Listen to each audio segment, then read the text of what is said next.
प्रेमी भाई बहनों, घंटे और शंख की आवाज आपको पहले मंडल पर यानी कि भगवान राम के देश में पहुंचा देगी, लेकिन उसके ऊपर वो आवाज नहीं जाएगी। जब आप दूसरे मंडल की चढ़ाई करोगे तो दूसरे मंडल से दूसरा शब्द, दूसरी आवाज ऊपर से नीचे की ओर उतर रही है। वो आवाज आपको पहले मंडल पर सुनाई पड़ेगी। उसी आवाज को पकड़ करके ये जीवात्मा फिर दूसरे मंडल की चढ़ाई करती है। श्याम तज श्वेत को गहना, सुरत को तान धुन सुनना, बंक के द्वार धस बैठो और त्रिकुटी जाय कर लेना।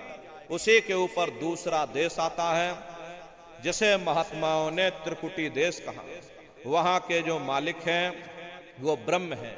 वहीं से मन और माया की उत्पत्ति हुई।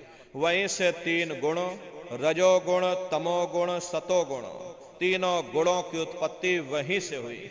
ये जो आपके वेद हैं, वेदों को सारी दुनिया पढ़ती है। बड़े बड़े पंडित पुरोहित, ज्ञानी विज्ञानी, विज्ञानाचार्य, धर्माचार्य वेदों का अध्ययन करते हैं। अरे वेदों की भी उत्पत्ति उसी स्थान से हुई है। महात्मा कहते हैं कि त्रिकुटी महल में विद्या सारा, घन हर गरजे बजे नगारा, लाल वरन सूरज उजियारा। वहां पर दो धुनें, बादलों की गर्जन और मृदंग की आवाज उस लोक में गूंजती रहती है।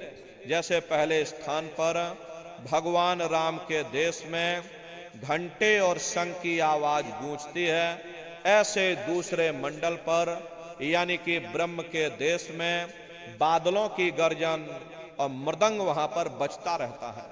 ओम का जाप बराबर वहां होता रहता है। ब्रह्म का जो स्वरूप है लाल वरन सूरज उजियारा। ये सूरज कुछ नहीं है। ऐसे तुम लाखों लाख सूर्य इकट्ठे करोगे तो वहां का एक सूर्य बनेगा। प्रेमी भाई बहनों, ब्रह्म का जो स्वरूप है वो सुबह के लाल सूर्य के समान है। इसीलिए वहां का पूरा ब्रह्मांड लाल है। महात्मा जब साधना करके वहां पहुंचे तभी महात्माओं ने लिख दिया, लाली मेरे लाल की जित देखूं तलाल, लाली देखन में गई मैं भी हो गई लाल। वो पूरा ब्रह्मांड ही लाल है। तो जितने साधक वहां पहुंच जाते हैं उन सभी को योगेश्वर कहा जाता है। योगेश्वर की पदवी उन्हीं को मिलती है जो ब्रह्म स्थान तक पहुंच रखते हैं। जैसे व्यास जी हुए, वशिष्ठ जी हुए, वाल्मीकि जी हुए, इन सब की पहुंच वहीं तक थी। इसीलिए कहा गया कि वाल्मीकि भय ब्रह्म समाना।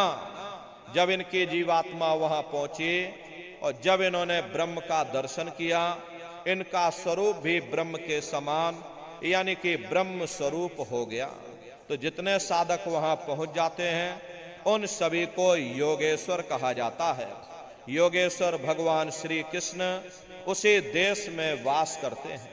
ये जो ब्रह्म देश है वो श्री कृष्ण भगवान का ही देश है और श्री कृष्ण भगवान वहीं पर रहते हैं। ये बाहर की जन्माष्टमी नहीं है जो आप लोग यहाँ जन्माष्टमी मनाते हो। ये तो आपकी श्रद्धा है, ये आपकी आस्था है। लेकिन महात्माओं ने कहा था भाई सही मायने में तुम जन्माष्टमी कब मनाओगे? जब तुम्हारी ये जीवात्मा पांच तत्व जल, पृथ्वी, अग्नि, वायु, आकाश और तीन गुण रजोगुण, तमोगुण, सतोगुण यानी पांच तत्व तीन गुणों से परे हो करके ब्रह्म देश में पहुंच करके जब तुम कृष्ण भगवान का दर्शन कर लोगे तब सही मायने में जन्म अष्टमी मनाई जाएगी। वहां कृष्ण भगवान का दर्शन कर लेने के बाद फिर तुम्हारी यही जीवात्मा तीसरे मंडल की आवाज को पकड़ करके और तीसरे मंडल की चढ़ाई करती है।